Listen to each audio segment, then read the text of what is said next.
કરીએ તો Rajkot ડીસીબીએ bogus billing કૌભાંડના મુખ્ય સૂત્રધાર લાલા ઉર્ફે સાહિલને ઝડપી પાડ્યો છે। વર્ષ 2024માં ભાવનગરમાં જીએસટીના બોગસ બિલો બનાવવાનું મોટું કૌભાંડ આચર્યા બાદ તે છેલ્લા 2 વર્ષથી ફરાર હતો। પકડાયેલા આરોપી વિરુદ્ધ અગાઉ 5 જેટલા ગુના નોંધાઈ ચૂક્યા છે। ભાવનગરના રીઢા ગુનેગારની ધરપકડ બાદ પોલીસે સમગ્ર નેટવર્કનો પર્દાફાશ કરવા વધુ તપાસ હાથ ધરી છે। तो आ विषय વધુ માહિતી માટે જોડાઈ ગયા છે સંવાદદાતા લકીરાજસિંહ। લકીરાજ, શું છે વધુ વિગતો આ સમગ્ર મામલે?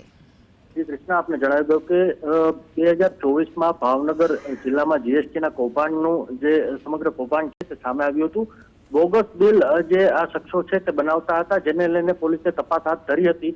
ત્યારે રાજકોટ શહેર ક્રાઇમ બ્રાન્ચે ભાવનગરના લાલા ઉર્ફે સાહિલને જે ઝડપી પાડવામાં આવ્યો છે।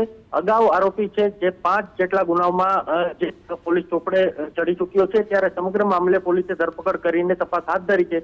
પરંતુ કહી શકાય કે છેલ્લા 2 વર્ષથી આ આરોપી છે તે નાસ્તો કરતો હતો, જેને લઈને પોલીસે જે શોધખોળ શરૂ કરી હતી, ત્યારે ક્રાઇમ બ્રાન્ચને આ સમગ્ર મામલે હાલ તો સફળતા મળી છે। જી આભાર માહિતી આપવા માટે।